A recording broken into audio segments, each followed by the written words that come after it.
A warm welcome to the show. Zachęta National Gallery of Art is one of the most recognizable cultural institutions in Poland.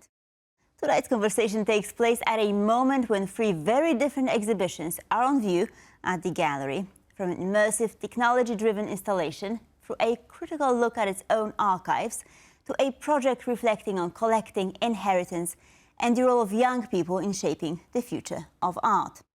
To explore how these exhibitions are connected, I am joined by Agnieszka Pindera, Director of Zachęta National Gallery of Art. Hello and welcome, delighted to have you with us. Hi, thank you for the invitation. So we have three very different exhibitions on display at the same time. Are the three somehow interconnected? That's an interesting question, and they are in the sense that they all touch upon history, heritage, and also ways how we can now not only research our past, but also use that in development of a future. First exhibitions that comes to mind, having set up the stage in a way I did, is exhibition called Moving Image, which is in a sense showcase, but more storytelling based on a collection of Polish artists that is shaped by corporation in ING Bank. And they are doing that for 25 years now, so it's quite a big selection of works of contemporary artists. And the curator that we invited to decide what will be on view from this large collection was interested in how we inherit the heritage. And that was a starting point for this show. That's why a very important part of this project is long-term involvement with youth, with groups of youth, who are discussing with us, with our educators, specific ideas about art, but also preservation, how we can use art in storytelling, what it says about the future, how it can be used on many ways as a discursive tool as well. So the curator decided to emphasize that we should think of our children, our youth, not only in a sense that they should be exposed to contemporary art, but they will be responsible for it in a few decades. So we should prepare also them to be receptive for the heritage. Also, heritage, but in a smaller sense, in a way, is part of what are our collective dreams exhibition, because its starting point was in our history as an institution. Zachęta in post-war period was a tool of soft power for a country, for a socialist country, as Poland was at that time, and was either sending Polish art abroad to be exhibited elsewhere, or was host for international exhibitions. And those could also have two different forms. One type of exhibitions was international art, but from countries like Belgium or Great Britain. So we would show that Poland is not a closed country. We are not only developing friendship with the Soviet bloc, but we are more international and open and cosmopolitan. And the other way of doing those exhibitions and nurturing international, transnational connections and friendships was to develop projects and relations with countries more in line with socialism, among them also Global South.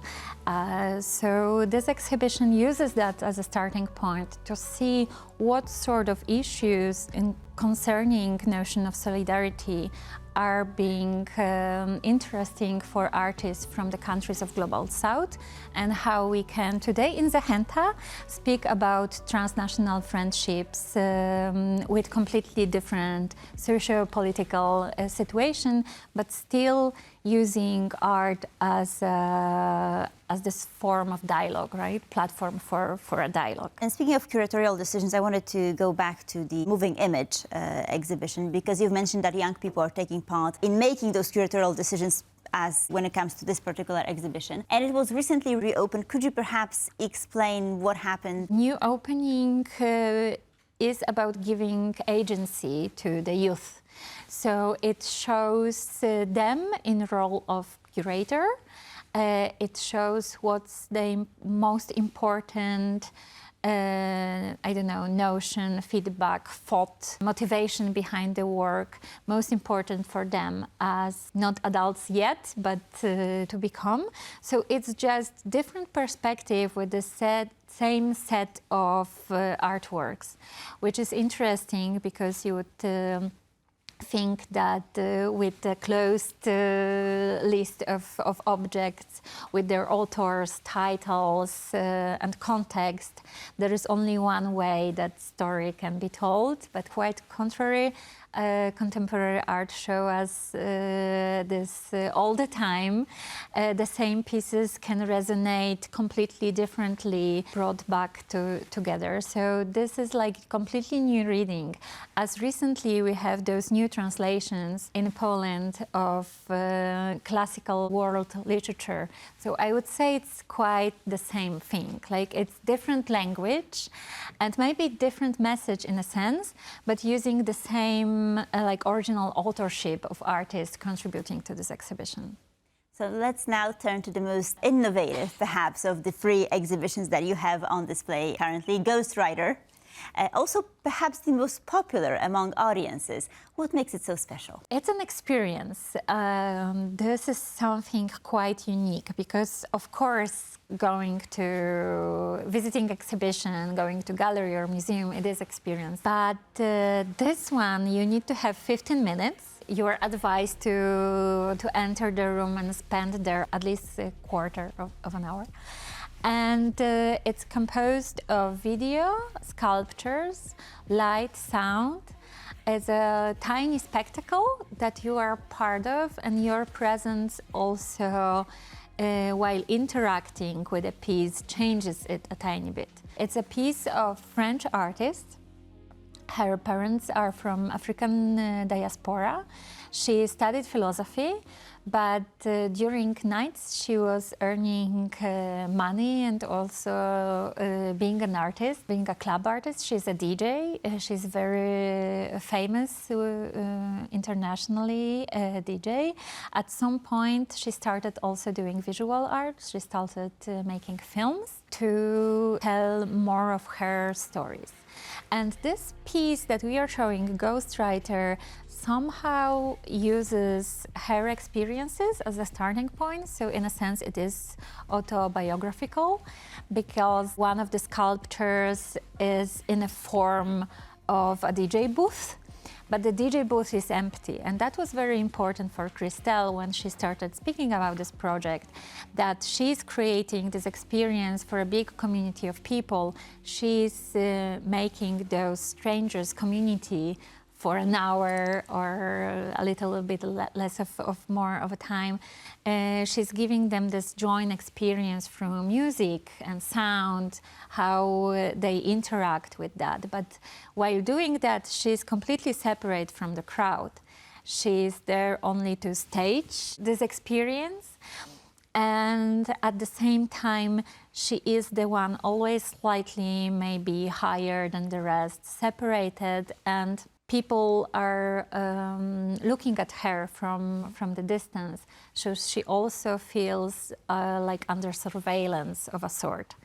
So this piece brings together her DJ booth in a shape of this weird instrument, a little bit formed like an animal of an unknown kind. And at the same time, in a space there, her autoportraits are present, but they are also a little bit distorted. So she is, in a sense, in some kind of evolution, or she's growing into another being, maybe. She incorporated also fragments of sounds that's supposed to reflect on the history of electronic music, history being founded by Black musicians. This is very important to her, to also remind that this is Black community who gave a basis for electronic music to grow, especially of those forms of electronic music she works with, being a DJ. Hence the title, Ghost Rider, because she's speaking about this piece as this seance where you can invite ghosts to a space. So she's using those references to musicians who were playing way ahead of her time. And at the same time, a room that she occupies, it's a famous Matejko room, where in the beginning of 20th century, one of Matejko paintings, historical paintings, evoking patriotism, and was presented there. So it was always a stage for identity to form. But in the 20th century, it was Polish identity during partitions, while she's calling upon different kind of community and identity building or shaping spaces or platforms. So you also feel a little bit weird in this space because there is a lot of music, lights, you feel like in a rave party, but you are mainly alone or there is only few people with you. It's impossible to fill out with our audience this room to look like a club. It's too large. So it also gives space to those that are not there with you. But in a sense they are, because they visited this room, this gallery, for their own purposes throughout 125 years. Right. This is quite a legacy. But I wanted to ask you about this immersive aspect. I mean, do you think it's a trend in, when we look at modern exhibitions that are becoming more and more immersive? Perhaps it could have something to do with people's attention span that is really sort of shortening, no? That's a very good point. It is a trend. It's growing larger and larger. And of course, as usually we see with trends, there are better and slightly worse ways how you can use immersion. We see also how attention span is affecting our audiences, and we address that throughout one of our exhibitions last year. We were showing Giorgio Morandi exhibition. Artist that maybe for our audiences wouldn't be the first on the list for Zachęta, because he started away in 19th century, and peak of his career was beginning of 20th century. But the curator of this exhibition, Lorenzo Balbi, he was explaining the very limited palette of this painter and repetitive still lifes and repetitive landscapes painted over and over again from the same point of view, as a way of maybe not meditating, but also limiting the noise. And I think we all need to limit the noise to gain our attention back. And I'm not sure if immersion is always a key to do that, because it also can overstimulate us and have completely different result that we would expect. Agnieszka, before we go, one last question. Out of the 3 exhibitions that you have on display right now, which one is your favorite? Which one is a must-see for this year? That's a very difficult question. I would say that it's impossible to answer, but I think we could squeeze 2, just because on the way to see Ghost Rider, you will pass through very interesting, very immersive in a sense, but from using completely different materials, installation that is part of what are our collective dreams, but it's presented on our beautiful historical staircase installation by Ibrahim Mama. So I would say, please don't miss out Ibrahim's work and then pass it through and go to Ghost Rider. So that is our recommendation for this year. Agnieszka Pindera, thank you so very much for joining us. Much appreciated. Thank you so much. And thank you for watching Pulse of Culture. Please stay tuned for more here on TVP World.